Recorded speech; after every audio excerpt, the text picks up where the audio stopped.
ओम नमो भगवते वासुदेवाय। आज हम सुनेंगे श्रीमद् भागवत सुधा सागर के तीसरे स्कंद का 23वां अध्याय, जिसका नाम है कर्दम और देवहूति का विहार। श्री मैत्री जी ने कहा, विदुर जी, माता पिता के चले जाने पर पति के अभिप्राय को समझ लेने में कुशल साध्वी देवहूति कर्दम जी की प्रतिदिन प्रेम पूर्वक सेवा करने लगी। ठीक उसी तरह जैसे श्री पार्वती जी ने भगवान शंकर की सेवा करती थी। उसने काम वासना, दम, द्वेष, लोभ, पाप और मद का त्याग कर बड़ी सावधानी और लगन के साथ सेवा में तत्पर रहकर विश्वास, पवित्रता, गौरव, संयम, शुश्रूषा, प्रेम और मधुर भाषण आदि गुणों से अपने परम तेजस्वी पति देव को संतुष्ट कर दिया। देवहूति समझती थी कि मेरे पति देव देव से भी बढ़कर हैं, इसलिए वह उनसे बड़ी बड़ी आशाएं रखकर उनकी सेवा में लगी रहती थी। इस प्रकार बहुत दिनों तक अपना अनुवर्तन करने वाली उस मनुपुत्री को व्रतादि का पालन करने से दुर्लभ हुई देख देवऋषि श्रेष्ठ कर्दम को दयावश कुछ खेद हुआ और उन्होंने उससे प्रेम गदगद वाणी में कहा।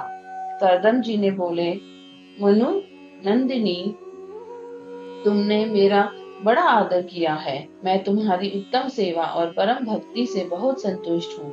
सभी देहधारियों को अपना शरीर बहुत प्रिय एवं आदर की वस्तु होता है, किंतु तुमने मेरी सेवा के आगे उसके क्षीण होने की भी कोई परवाह नहीं की। अतः अपने धर्म का पालन करते रहने से मुझे तप, समाधि, उपासना और योग के द्वारा जो भय और शोक से रहित भगवत प्रसाद स्वरूप विभूतियां प्राप्त हुई हैं, उन पर मेरी सेवा के प्रभाव से अब तुम्हारा भी अधिकार हो गया है। मैं तुम्हें दिव्य दृष्टि प्रदान करता हूँ, उसके द्वारा तुम उन्हें देखो। अन्य जितने भी भोग हैं वह तो भगवान श्री हरि के भ्रुकुटी विलास मात्र से नष्ट हो जाते हैं, अतः वह इनके आगे कुछ भी नहीं है। तुम मेरी सेवा से भी कृतार्थ हो गई हो। अपने पातिव्रत धर्म का पालन करने से तुम्हें ये दिव्य भोग प्राप्त हो गए हैं। तुम इन्हें भोग सकती हो। हम राजा हैं, हमें सब कुछ सुलभ है। इस प्रकार जो अभिमानी आदि विकार है, उनके रहते हुए मनुष्यों को इस दिव्य भोगों की प्राप्ति होनी कठिन है। कर्दम जी के इस प्रकार कहने से अपने पति देव को संपूर्ण योग माया और विद्याओं में कुशल जानकर उस अबला की सारी चिंता जाती रही। उसका मुख किंचित संकोच भरी चितवन और मधुर मुस्कान से खिल उठा और वह विनय एवं प्रेम से गदगद वाणी में इस प्रकार कहने लगी। देवहूति ने कहा, द्विज श्रेष्ठ स्वामिन, मैं ये जानती हूँ कि कभी निष्फल न होने वाली योग शक्ति और त्रिगुणात्मिका माया पर अधिकार रखने वाले आपको ये सब ऐश्वर्य प्राप्त है। किंतु प्रभु, आपने विवाह के समय जो प्रतिज्ञा की थी कि गर्भाधान होने तक मैं तुम्हारे साथ गृहस्थ सुख का उपभोग करूंगा, उसकी अब पूर्ति होनी चाहिए, क्योंकि श्रेष्ठ पति के द्वारा संतान प्राप्त होना पतिव्रता स्त्री के लिए महान लाभ है। हम दोनों के समागम के लिए शास्त्र के अनुसार जो कर्तव्य हो उसका आप उपदेश दीजिए और उपटन, गंध, भोजन आदि उपयोगी सामग्रियां भी जुटा दीजिए, जिससे मिलन की इच्छा से अत्यंत दीन दुर्लभ हुआ मेरा ये शरीर आपके अंग संग के योग्य हो जाए, क्योंकि आपकी ही बढ़ाई हुई कामदेव ना से मैं पीड़ित हो रही हूँ। स्वामिन, इस कार्य के लिए एक उपयुक्त भवन तैयार हो जाए, इसका भी विचार कीजिए। मैत्रेय जी कहते हैं, विदुर जी, कर्दम मुनि ने अपनी प्रिया की इच्छा पूर्ण करने के लिए उसी समय योग में स्थित होकर एक विमान रचा, जो इच्छानुसार सर्वत्र जा सकता था। यह विमान सब प्रकार के इच्छित भोग सुख प्रदान करने वाला, अत्यंत सुंदर, सब प्रकार के रत्नों से युक्त, सब संपत्तियों की उत्तरोत्तर वृद्धि से संपन्न तथा मणिमय खंभों से सुशोभित था। वह सभी ऋतुओं में सुखदायक था और उसमें जहाँ तहाँ सब प्रकार की दिव्य सामग्रियां रखी हुई थी तथा उसे चित्र विचित्र रेशमी झंडियों और पताकाओं से खूब सजाया गया था, जिन पर भ्रमर गण मधुर गुंजार कर रहे थे। ऐसे रंग बिरंगे पुष्पों की मालाओं से तथा अनेक प्रकार के सूती और रेशमी वस्त्रों से वह अत्यंत शोभायमान हो रहा था। एक के ऊपर एक बनाए हुए कमरों में अलग अलग रखी हुई शैया, पलंग, पंखे और आसनों के कारण वह बड़ा सुंदर जान पड़ता था। जहां तहां दीवारों में की हुई शिल्प रचना से उसकी अपूर्ण शोभा हो रही थी। उसमें पन्ने का फर्श था और बैठने के लिए मूंगे की वेदियां बनाई गई थी। मूंगे की ही टहलियां थी।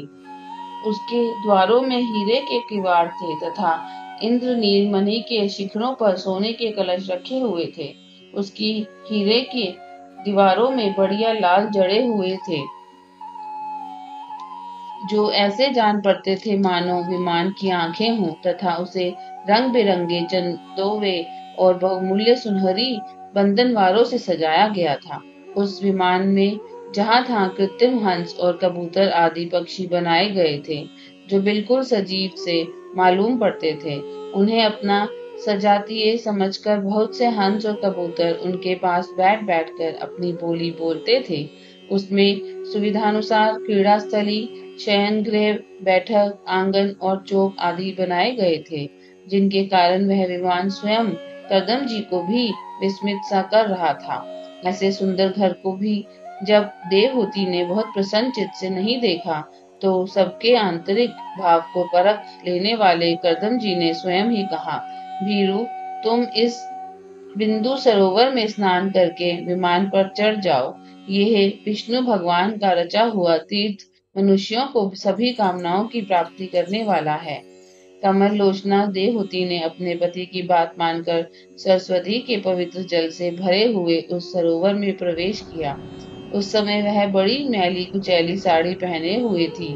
उसके सिर के बाल चिपक जाने के से उसमें लटे पड़ गई थी। शरीर में मैल जम गया था तथा स्तन कांतिहीन हो गए थे। सरोवर में गोता लगाने पर उसने उसके भीतर एक महल में 1000 कन्याएं देखी। वह सभी किशोर अवस्था की थी और उनके शरीर से कमल की सी गंध आती थी। देवहूति को देखते ही वह सब स्त्रियां सहसा खड़ी हो गई और हाथ जोड़कर कहने लगी, हम आपकी दासियां हैं, हमें आज्ञा दीजिए, आपकी क्या सेवा करें। विदुर जी, तब स्वामिनी को सम्मान देने वाली उन रमणियों ने बहुमूल्य मसालों तथा गंध आदि से मिश्रित जल के द्वारा मनस्विनी देवहूति को स्नान कराया तथा उसे 2 नवीन और निर्मल वस्त्र पहनने को दिए। फिर उन्होंने ये बहुत मूल्य के बड़े सुंदर और कांतिमान आभूषण, स्वर्ण, गुण संपन्न भोजन और पानी के लिए अमृत के समान स्वादिष्ट आसव प्रस्तुत किए। अब देवहूति ने दर्पण में अपना प्रतिबिंब देखा तो उसे मालूम हुआ कि वह भांति भांति के सुगंधित फूलों के हारों से विभूषित है, स्वच्छ वस्त्र धारण किए हुए है। उसका शरीर भी निर्मल और कांतिमान हो गया है तथा उन कन्याओं ने बड़े आदर पूर्वक उसका मांगलिक श्रृंगार किया है। उसे सिर से स्नान कराया गया है। स्नान के पश्चात अंग अंग में सब प्रकार के आभूषण सजाए गए हैं तथा उसके गले में हार, हुमेल, हाथों में कंगन और पैरों में चमचमाते हुए सोने के पायजेब सुशोभित हैं। कमर में पड़ी हुई सोने की रत्न जड़ित कर धनी से, बहुमूल्य मणियों के हार से और अंग अंग में लगे हुए कुमुंग मादी मंगल द्रव्यों से उसकी अपूर्व शोभा हो रही है।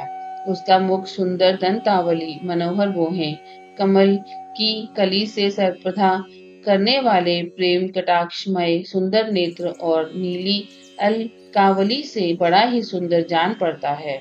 विदुर जी, जब देवहूति ने अपने प्रिय पति देव का स्मरण किया तो अपने को सहेलियों के सहित वहीं पाया, जहाँ प्रजापति कदम जी विराजमान थे। उस समय अपने को सहस्रों स्त्रियों के सहित अपने प्राणनाथ के सामने देख और इसे उनके योग का प्रभाव समझकर देवहूति को बड़ा विस्मय हुआ।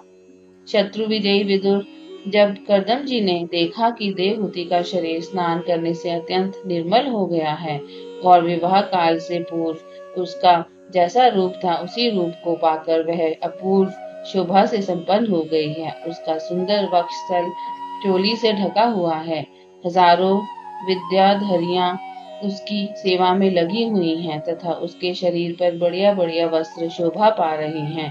तब उन्होंने बड़े प्रेम से उसे विमान पर चढ़ाया। उस समय अपनी प्रिया के प्रति अनुरक्त होने पर भी कर्दम जी की महिमा कम नहीं हुई। विद्याधारियां उनके शरीर की सेवा कर रही थीं। खिले हुए कुमुद के फूलों से श्रृंगार करके अत्यंत सुंदर बने हुए वह विमान पर इस प्रकार शोभा पा रहे थे मानो आकाश में तारागण से घिरे हुए चंद्रदेव विराजमान हो। उस विमान पर निवास कर उन्होंने दीर्घ काल तक कुबेर जी के समान मेरू पर्वत की घाटियों में विहार किया। ये घाटियां 8 लोकपालों की विहार भूमि है। इनमें कामदेव को बढ़ाने वाली शीतल मंद सुगंध वायु चलकर इनकी कमनीय शोभा का विस्तार करती हैं तथा गंगा जी के स्वर्ग लोक से गिरने की मंगलमय ध्वनि निरंतर गूंजती रहती है। उस समय भी दिव्य विद्याधारियों ने का समुदाय उनकी सेवा में उपस्थित था और सिद्धगण वंदना किया करते थे। इसी प्रकार प्राण प्रिया देवहूति के साथ उन्होंने वैशंभक, सुरसुन, नंदन, पुष्पभद्र और चित्ररथ आदि अनेकों देवोद्यानों तथा मानस सरोवरों में अनुराग पूर्वक विहार किया। उस कांतिमान और इच्छानुसार चलने वाले श्रेष्ठ विमान पर बैठकर वायु के समान सभी लोकों में विचरते हुए कर्दम जी विमान विहारी देवताओं से भी आगे बढ़ गए। विदुर जी जिन्होंने भगवान के भव भयहारी पवित्र पाद पदों का आश्रय लिया है, उन धीर पुरुषों के लिए कौन सी वस्तु या शक्ति दुर्लभ है। इस प्रकार महायोगी कर्दम जी यह सारा भूमंडल जो द्वीप वर्ष आदि की विचित्र रचना के कारण बड़ा आश्चर्यमय प्रतीत होता है, अपनी प्रिया को दिखाकर अपने आश्रम को लौट आए। फिर उन्होंने अपने को 9 रूपों में विभक्त कर रति सुख के लिए अत्यंत उत्सुक मनु कुमारी देवहूति को आनंदित करते हुए उसके साथ बहुत वर्षों तक विहार किया, किंतु उनका इतना लंबा समय एक मुहूर्त के समान बीत गया। उस विमान में रति सुख को बढ़ाने वाली बड़ी सुंदर शैया का आश्रय ले अपने परम रूपवान प्रियतम के साथ रहती हुई देवहूति को इतना काल कुछ भी न जान पड़ा। इस प्रकार उस कामासक्त दंपतियों को अपने योग बल से सैकड़ों वर्षों तक विहार करते हुए भी वह काल बहुत थोड़े समय के समान निकल गया। आत्मज्ञानी कर्दम जी सब प्रकार के संकल्पों को जानते थे, अतः देवहूति को संतान प्राप्ति के लिए उत्सुक देख तथा भगवान के आदेशों को स्मरण कर उन्होंने अपने स्वरूप के 9 विभाग किए तथा कन्याओं की उत्पत्ति के लिए एकाग्रचित्त से अर्धांग रूप में अपनी पत्नी की भावना करते हुए उसके गर्भ में वीर स्थापित किया। इससे देवहूति के एक ही साथ 9 कन्याएं पैदा हुई। वह सभी सर्वांग सुंदरी थी और उनके शरीर से लाल कमल की सी सुगंध निकलती थी। इसी समय शुद्ध स्वभाव वाली सती देवहूति ने देखा कि पूर्व प्रतिज्ञा के अनुसार उसके पति देव संन्यास ग्रहण करके वन को जाना चाहते हैं, तो उसने अपने आंसुओं को रोककर ऊपर से मुस्कुराते हुए व्याकुल एवं संतप्त हृदय से धीरे धीरे अति मधुर वाणी में कहा। उस समय वह सिर नीचा किए हुए अपने नख मणि मंडित चरण कमल से पृथ्वी को कुरेद रही थी। देवहूति ने कहा, भगवान, आपने जो कुछ प्रतिज्ञा की थी वह सब तो पूर्णतः निभा दी, तो भी मैं आपकी शरणागत हूँ, अतः आप मुझे अभय दान और दीजिए। ब्राह्मण, इन कन्याओं के लिए योग्य वर खोजने पड़ेंगे और आपके वन को चले जाने के बाद मेरे जन्म मरण रूप शोक को दूर करने के लिए भी कोई होना चाहिए।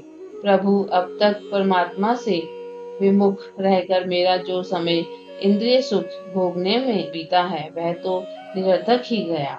आपके परम प्रभाव को न जानने के कारण ही मैंने इंद्रियों के विषयों में आसक्त रहकर आपसे अनुराग किया, तथापि यह भी मेरे संसार भय को दूर करने वाला ही होना चाहिए।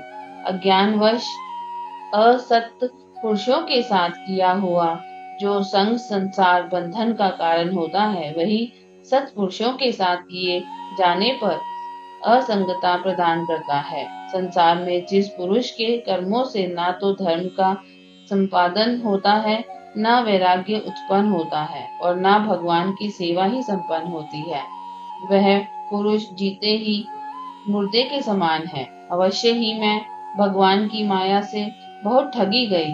जो आप जैसे मुक्तिदाता पति देव को पाकर भी मैंने संसार बंधन से छूटने की इच्छा नहीं की। ओम नमो भगवते वासुदेवाय।